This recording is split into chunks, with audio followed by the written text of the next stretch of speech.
అభిమానించారు, ఆశీర్వదించారు కాబట్టి తప్పకుండా భారతీయ జనతా పార్టీలో చేరాలనే ఆలోచనతో వారు ఈరోజు పార్టీలో చేయడం చాలా సంతోషం. మొదటి నుంచి కూడా హిందుత్వ భావజాలం, రాష్ట్రీయ స్వయం సేవక్ సంఘ్తో ఒక అనుబంధం, మా సంస్థలన్నిటితో కూడా వాళ్ళకు సత్సంబంధాలు ఉండడం,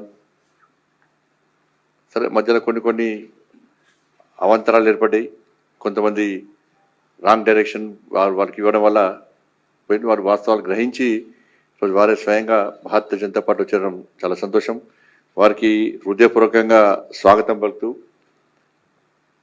ముఖ్యంగా కరీంనగర్ ఇంతవరకు మనోహర్ రెడ్డి గారు చెప్పినట్టు మేయర్ ఎన్నికతో పాటు కరీంనగర్ కార్పొరేషన్ ఎన్నికల్లో భారతీయ జనతా పార్టీ ఈ విజయం సాధించడానికి ముఖ్య కారకులు మా రాష్ట్ర అధ్యక్షుడు రామచంద్రరావు గారు.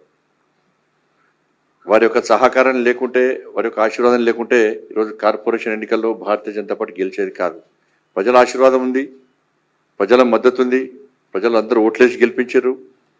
కానీ దానికి వ్యతిరేకంగా కాంగ్రెస్, బీఆర్ఎస్, ఎంఐఎం పార్టీలు కలిసి కుట్రలు పన్ని ఇవాళ భారతీయ జనతా పార్టీని అడ్డుకోవాలని చూస్తున్నటువంటి తరుణంలో వారి చెడు సూచనలు సలహాలతోని ఇవాళ మేము కూడా మీ వెనకాల భారతీయ జనతా పార్టీ రాష్ట్ర శాఖ ఉంది, మీరు ఏ నిర్ణయమైనా తీసుకోండి, మేము మీ వెనకాల ఉంటామని చెప్పి వారైతే ప్రోత్సహించారో దాన్ని స్వీకరించి మేము అగ్రెసివ్గా ఆర్పార్ ఏమన్నా కానీ అని చెప్పి ధైర్యంగా మేమందరం కలిసి రాష్ట్ర నాయకత్వం, జిల్లా నాయకత్వం అందరం కలిసి ఒక సమిష్టి నిర్ణయంతో ఈరోజు అగ్రెసివ్గా ముందుకు పోవడంతోనే ఇలా BRS party, Congress party, MIM పార్టీలు తోక ముడిచి పారిపోయిన విషయం వాస్తవం.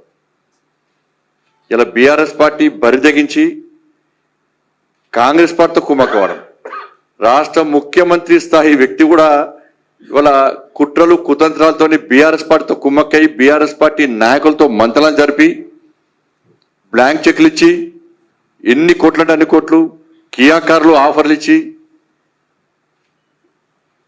మేయర్ వాళ్లకు, డిప్యూటీ మేయర్ వీళ్ళకని చెప్పి ఒప్పందాలు కుదుర్చుకున్న సందర్భంలో బీఆర్ఎస్ పార్టీ అగ్రనాయకత్వం చెంప చెల్లుమనే విధంగా బీఆర్ఎస్ పార్టీ కార్పొరేటర్లు స్వతహా నిర్ణయించుకున్నారు. బీఆర్ఎస్ పార్టీ అగ్రనాయకత్వం బీఆర్ఎస్ పార్టీ మీటింగ్ లో మన కాంగ్రెస్ తో కలిసిపోతున్నాం, ఇది హైకమాండ్ నిర్ణయం, మీరందరూ కాంగ్రెస్ పార్టీకి ఓటే అని చెప్పి బీఆర్ఎస్ పార్టీ నాయకులు బీఆర్ఎస్ పార్టీ కార్పొరేటర్లకు చెప్తున్న సందర్భంలో బీఆర్ఎస్ పార్టీ కార్పొరేటర్లు దాన్ని తిరస్కరించి మాకు భారతీయ జనతా పార్టీ ముఖ్యము, ప్రజలు భారతీయ జనతా పార్టీని ఆశీర్వదించారు, ప్రజాస్వామ్యంలో అటువంటి పార్టీని మనం ప్రోత్సహించాలి, ప్రజా తీర్పును వ్యతిరేకించే పరిస్థితి లేదు, ప్రజలు తిరగబడతారని చెప్పి వారిని ధిక్కరించి వాళ్ళే స్వచ్ఛందంగా నీతిగా నిజాయితీగా వాళ్ళ మా దగ్గరకు వచ్చి మాకు బీఆర్ఎస్ పార్టీతో సంబంధం లేదు, ఆధినాయకత్వంతో సంబంధం లేదు, మేమే మీకు అవసరం వస్తే మేము సపోర్ట్ చేస్తామని చెప్పి వారు ముందుకు వచ్చారు.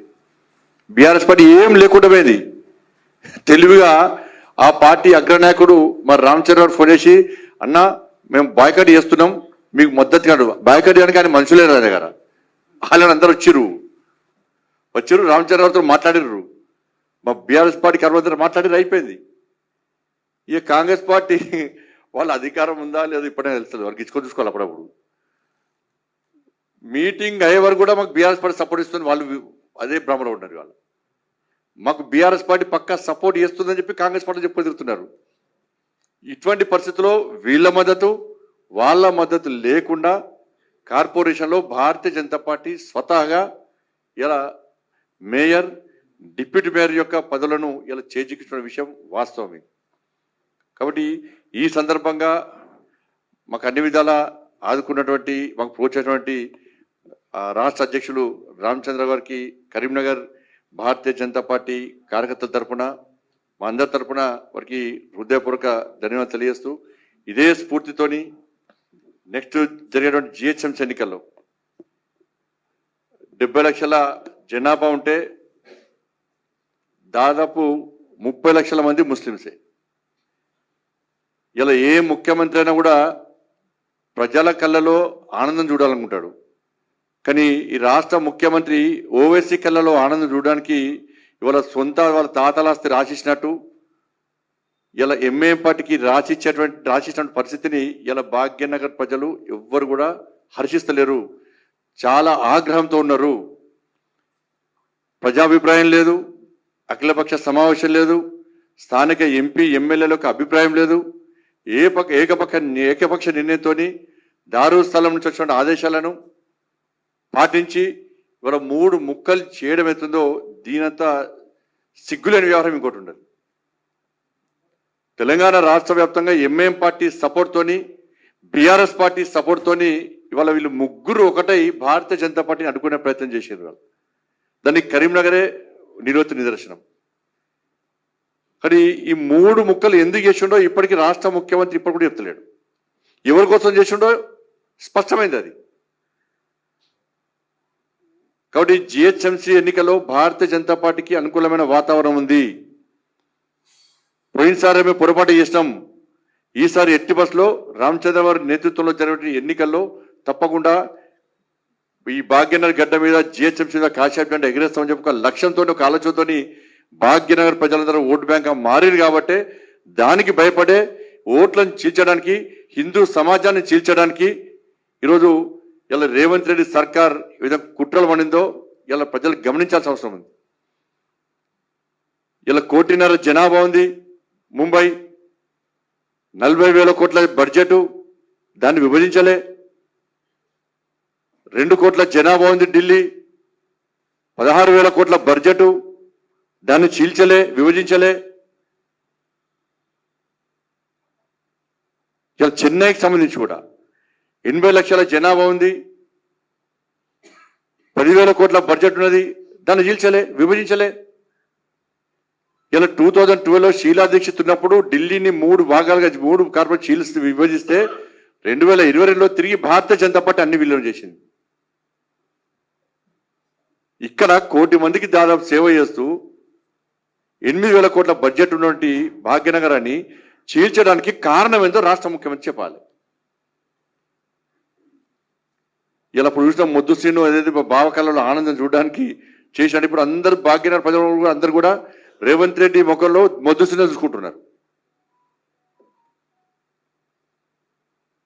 ఇంత నిస్సిగ్గుగా ఇలా కాంగ్రెస్ పార్టీ ప్రభుత్వం ఒక వర్గాన్ని కొమ్ముగేయడం, ఒక పార్టీ చేతిలో కీలుబొమ్మగా మారి అధికారాన్ని ఏ విధంగా చేజిక్కించుకోవాలి, అధికారాన్ని ఏ విధంగా కాపాడాలని చెప్పి అలా ఆలోచించేటువంటి పరిస్థితిలో ఉందంటే ఇలా ప్రజాస్వామ్యం ఏ విధంగా నిలబడుతుందో ఒక్కసారి భాగ్యనగర్ ప్రజలు ఆలోచించాలి. అడుగుతారు, పక్క అడుగుతారు. నేను చెప్తున్నా, ఈ సందర్భంగా చెప్తున్నా, మేము ఎట్టి పరిస్థితుల్లో తెలంగాణ రాష్ట్రంలోని ప్రతి భారతీయ జనతా పార్టీ కార్యకర్త ఇవాళ భాగ్యనగర్లో రామచంద్ర గారి నేతృత్వంలో గల్లీ గల్లీ తిరిగి ఇలా ప్రజల్లో కూడా చైతన్యం కలిగిస్తాం. చెప్పాలి కాంగ్రెస్ పార్టీ ఇలా భాగ్యనగర్ ప్రజలు ప్రశ్నించాలి. 2,500 రూపాయలు ఎంతమంది మహిళలకు ఇచ్చినవి ఇవాళ భాగ్యనగర్లో? 4,000 రూపాయలు ఎంతమంది తాతమ్మలకు ఇచ్చినావు, అమ్మమ్మలకు ఇచ్చినావు? ఇవాళ ఎంతమందికి తులం బంగారం ఇచ్చినావు? ఎంతమందికి స్కూటీలు ఇచ్చినావు? ఎంతమందికి ఉద్యోగాలు ఇచ్చినావు?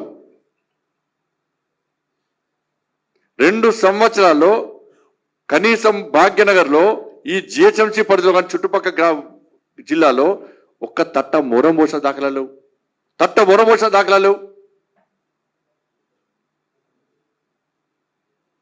ఇవాళ తెలంగాణకు రాజధాని, తెలంగాణ రైజింగ్ అని చెప్పి గ్లోబల్ సమ్మిట్ పెట్టినావు. 5,70,000 కోట్ల రూపాయలు పెట్టుబడులు వచ్చినాయి. ఎక్కడున్నాయి అవి? 5,70,000 కోట్ల పెట్టుబడులు ఎక్కడున్నాయి? ఒక్క యూనిట్ అన్న ప్రారంభించినవా? ఒక్కరికైనా ఉద్యోగం ఇచ్చినవా? కనీసం దాని ద్వారా అందాల పూట్ల ఖర్చు పెట్టే పైసలు కూడా రాలే.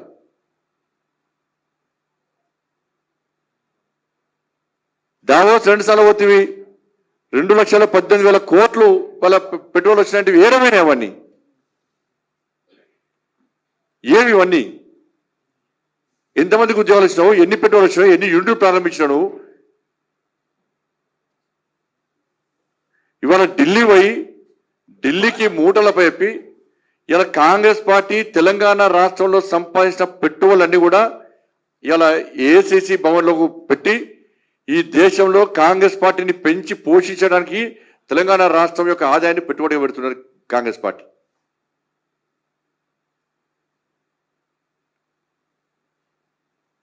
టిపిసిసి కాదు అది, T4C.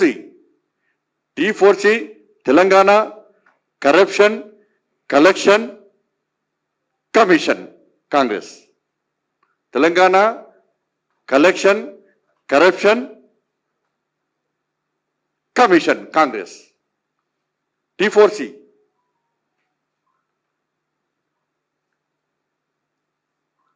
ఇలా అందుకే ఎట్టి బస్సులో ఈ జిహెచ్ఎంసీ ఎన్నికల్లో అందరం కలిసి ఇలా కాంగ్రెస్ పార్టీ మెడల్ వంశం ఎట్టి బస్సులో రామచంద్ర గారి నేతృత్వంలో ఆల్రెడీ వారు ఇవాళ కూర్చున్నారు, వారు ప్లాన్ చేశారు. వారిచ్చే ప్లాన్ను అందరం కలిసి దాన్ని అమలు చేసే ప్రయత్నం చేస్తాం. ఈ భాగ్యనగర్లో ఏం చేసినా నువ్వు 3 ముక్కలు చేస్తావా 4 ముక్కలు చేస్తావా, నీ కాంగ్రెస్ పార్టీని ఎటు కాకుండా మూసీ నదిలో ఆ ట్యాంక్ బండ్లో ఇలా భాగ్యనగర్ ప్రజలు పడేయడం ఖాయం. నీకు దిమ్మ తిరిగే విధంగా ఇవాళ భాగ్యనగర్ ప్రజలు సమాధానం చెప్పబోతున్నారు. నేను భాగ్యనగర్ ప్రజలకు అప్పీల్ చేస్తున్నా, కాంగ్రెస్ పార్టీ వాళ్ళు వస్తే ప్రశ్నించండి ఏం చేశారు భాగ్యనగర్కి. వాళ్ళు చేసేది కేంద్ర ప్రభుత్వాన్ని విమర్శించడం తప్ప కేంద్ర ప్రభుత్వం ఇచ్చే నిధులను దారి మళ్లించి కేంద్రం చేస్తున్న అభివృద్ధి విషయంలో వాళ్ళ ఫోటోలు పెట్టుకొని కేంద్రం ఏం చేయలేదని చెప్పి ఒక తప్పుడు ప్రచారం చేయడం తప్ప కాంగ్రెస్ పార్టీ 2 సంవత్సరాలు ఏం చేసిందో మీ ఇంటి ముందరకు వచ్చే కాంగ్రెస్ పార్టీ నాయకులు ప్రశ్నించండి. ఇప్పుడు ప్రశ్నించకుంటే ఇలా భాగ్యనగర్ ప్రజల భవిష్యత్తు అంధకారం అవుతుంది, మన బతుకులు సర్వనాశనం అవుతాయి. కాంగ్రెస్ పార్టీ ఇవాళ మోసపూరితమైన పార్టీ. మన బతుకులు నాశనం చేయడానికి అక్రమంగా డబ్బులు సంపాదించుకోవడానికి ఢిల్లీకి మూటలు అప్పచెప్పడానికి మాత్రమే కాంగ్రెస్ పార్టీ తెలంగాణ రాష్ట్రంలో అధికారం ఉంది తప్ప ఇలా భాగ్యనగర్ బాగు చేయడానికి మాత్రం కాదన్న విషయాన్ని ఇలా భాగ్యనగర్ ప్రజలు గుర్తించాలి. అడగండి పక్కా అడగండి, ప్రతి ఇంటికి వచ్చే కాంగ్రెస్ పార్టీ అడగండి. టీఆర్ఎస్ పార్టీ 11 సంవత్సరాలు ఏం చేసాడు, కాంగ్రెస్ పార్టీ 2 సంవత్సరాలు ఇచ్చిన హామీలు గ్యారంటీ ఏడవైనాయి. ఇంత రామచంద్ర గారు చెప్పినట్టు రిటైర్మెంట్ అనేటువంటి 60-65 సంవత్సరాలు దాటిన వాళ్ళు హైదరాబాద్కి వచ్చి మేము దాచుకున్న పైసలు మాకు ఏంటి సార్, మాకు అప్పులు లేదు సార్, మాకు కొడుకు బిడ్డలు పెళ్లి చేయాలి, వ్యాపారాలు చేసుకోవాలి, అప్పులు కట్టాలి, ఇల్లు కట్టుకోవాలని చెప్పి దండం పెట్టి కాలు మొక్కి అడగడానికి హైదరాబాద్కి వస్తే వాళ్ళని లాఠీచార్జ్ చేసి వాళ్ళని గురవర గుంజుకపోయి వ్యాన్ ఎక్కించి అరెస్ట్ చేయడానికి సిగ్గులేదు అనడుతుంది రాష్ట్ర ప్రభుత్వానికి. డిఏలు ఇస్తలేవు,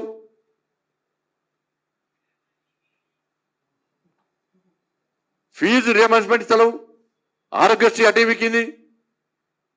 ఇలా ఎగ్జామ్స్ వస్తున్నాయి, ఎగ్జామ్స్ స్టార్ట్ అవుతున్నాయి, ఇలా యాజమాన్యాలు పిల్లలకు హాల్ టికెట్లు ఇస్తలేరు, వాళ్ళకు స్కూల్ నడుపుతా ఉంటే వాళ్ళకి పైసలు శాలరీస్ ఇచ్చపరచలేదు, ఇల్లు కిరాగట్టపరచలేదు, లోన్లను చెల్లించపరచలేదు. ఇన్ని సమస్యలు ఉంటే ఢిల్లీ పోయట సన్మానం చేసుకున్నాడు ఢిల్లీ పోయి. మరి రాహుల్ గాంధీ అడగాలి కదా, మరి బీసీ డిక్లరేషన్ ఏమైంది, ఎస్సీ డిక్లరేషన్ ఏమైంది, మీరు ఇస్తాను ఉద్యోగాలు ఏమైనాయి, 6 గ్యారెంటీలు ఏమైనాయి, గాడిని గుడ్డు చూపెట్టరు కదా. ఇవాళ ఏ గుడ్డు ఏ మొక్కలు చూపెట్టుకొని ప్రజలు ఓట్లాడతారు. ఇవాళ కేవలం కరప్షన్. మేము చెప్తున్నాం ఇవాళ ఎట్టి బస్సులో ఇదే రామచంద్ర గారి నేతృత్వంలో ఈ కాంగ్రెస్ పార్టీకి సంబంధించిన మంత్రులు మీ బండారం అంతా చిట్టా మా దగ్గర ఉంది, 100% చిట్టా ఉంది, ఇంకా తీస్తున్నాం. ఇలా కాంగ్రెస్ పార్టీకి సంబంధించిన ప్రభుత్వానికి సంబంధించిన మంత్రులు పడుతున్న అవినీతి సంబంధించి అన్ని ఆధారాలు సేకరించినాం, ఇంకా సేకరిస్తున్నాం, పక్కా సేకరిస్తున్నాం. వీళ్లకు కొంతమంది ఐఏఎస్ అధికారులు వీళ్ళకి చెంచాగిరి చేస్తూ మధ్యవర్తిత్వం వహిస్తూ వాడు సంపాదించుకుంటూ వీళ్ళకు ఆదాయాలను కూర్చిపెడుతూ ఏ విధంగా అక్రమాలు పడిపోతాడో వాళ్ళ రిపోర్ట్ కూడా ఉంది, వాళ్ళ రిపోర్ట్ కూడా మన దగ్గర ఉంది. పక్కా ఒక్కొక్క మంత్రికి వ్యతిరేకంగా పక్కా ఆందోళన చేపడతాం. మేము వాళ్ళ నియోజకవర్గాలు తిరగకుండా చేస్తాం, వాళ్ళ ఇండ్లను ముట్టడిస్తాం, వాళ్ళ కార్యాలయాలను ముట్టడిస్తాం, వాళ్ళ అవినీతి బండారం అంతా కూడా సమయం చూస్తున్నాం. వారి యొక్క ఆలోచన మేరకు రామచంద్ర గారి ఆలోచన మేరకు తప్పకుండా చిట్టా వాళ్ళ ఇంటి ముందుకు వచ్చే వాళ్ళ చిట్టా బయటపడతాం. అన్నీ ఉన్నాయి. మీరు ఎవరో దగ్గర కమిషన్ తీసుకున్నారు, చాలా మంది మంత్రుల విషయంలో వచ్చి మాకు చూపడిన ఆడియో రికార్డులు కూడా ఉన్నాయి మా దగ్గర.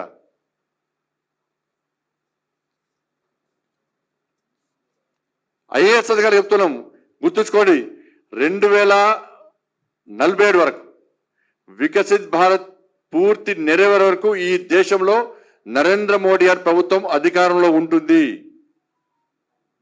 2029లో ఈ దేశంలో ఏ రాష్ట్రంలో కాంగ్రెస్ పార్టీ అధికారంలో ఉండదు. అటువంటి అద్భుత భారతదేశాన్ని ఇలా దేశ ప్రజలకు నరేంద్ర మోడీ గారి ప్రభుత్వం భారతీయ జనతా పార్టీ చూపట్టబోతున్నది. ఈ ప్రభుత్వం శాశ్వతం కాదు, కానీ కేంద్రంలో నరేంద్ర మోడీ ప్రభుత్వం శాశ్వతం. రాసిపెట్టుకోండి, దీన్ని గుర్తుంచుకోండి. మంత్రులకు మళ్ళీ చెప్తున్నాను, మీరు ఇదే విధంగా మంత్రి పదవులు అడ్డు పెట్టుకొని బరి తెగించి భారతీయ జనతా పార్టీని అడ్డుకునే ప్రయత్నం చేస్తే, మీరు అక్రమంగా సంపాదించిన పైసలను పెట్టుబడులకు పెట్టి మమ్మల్ని అడ్డుకునే ప్రయత్నం చేస్తే మీ బండారం అంతా పక్క పెట్టి మాకు ఏం పర్లేదు. మొన్న మున్సిపల్ ఎన్నికల్లో మా కార్యకర్తలను మా నాయకులను ఏ విధంగా ఇబ్బంది పెట్టినో, చాలా మున్సిపాలిటీస్లో ఇవాళ రాకుండా అడ్డుకునే ప్రయత్నం చేసినో మిమ్మల్ని వదిలిపెట్టే ప్రసక్తి లేదు. మీ మెడల్ వంచం, మీ అహంకారాన్ని తీస్తాం, మీ అక్రమాలను కూడా అన్ని బయట పెడతాం. పక్క తస్మాత్ జాగ్రత్త అని చెప్పి సందర్భంగా హెచ్చరిస్తూ ఇలా భాగ్యనగర్ ప్రజలందరూ కూడా జాగ్రత్తగా ఉండండి. దొంగ వేషాలు వేసి దొంగ మాటలు చెప్పి మిమ్మల్ని మోసం చేసే ప్రయత్నం చేస్తున్నారు. ఇవాళ భాగ్యనగర్ అభివృద్ధి చెందాలంటే ఇవాళ నరేంద్ర మోడీ గారి ప్రభుత్వమే శరణ్యం. మీరిచ్చే తీర్పు తెలంగాణ రాష్ట్ర భవిష్యత్తు నిర్ణయించబోతున్నది. కాబట్టి ఈ సందర్భంగా భాగ్యనగర్ ప్రజలకు అప్పీల్ చేస్తూ, వరంగల్ కార్పొరేషన్ కానీ, జిహెచ్ఎంసీ ఈ మూడు కార్పొరేషన్లు కానీ, ఖమ్మం కార్పొరేషన్ కానీ, సిద్దిపేట కానీ ఎక్కడ ఎన్నికలు జరిగినా కూడా ఇలా భారతీయ జనతా పార్టీ విజయం తథ్యం. ఇవాళ అనేక ప్రాంతాల్లో చర్చ జరుగుతున్నది. మనం తప్పు చేసినాం, భారతీయ జనతా పార్టీకి ఓటేక తప్పు చేసినాం. ఇలా రాష్ట్రంతో ఒక్క పైసా ఇవ్వాలి, గ్రామ పంచాయతీకి ఒక్క పైసా ఇవ్వాలి, మున్సిపాలిటీకి ఒక్క పైసా ఇవ్వాలి, కార్పొరేషన్ ఒక్క పైసా ఇవ్వాలని చెప్పి ప్రజలు ఆవేదన చెందుతూ ఇలా భారతీయ జనతా పార్టీకి అధికారం అప్పేపడే సిద్ధంగా ఉన్నారు. కాబట్టి ఆ దిశగా మేము అందరం పనిచేస్తాం. ధన్యవాదాలు.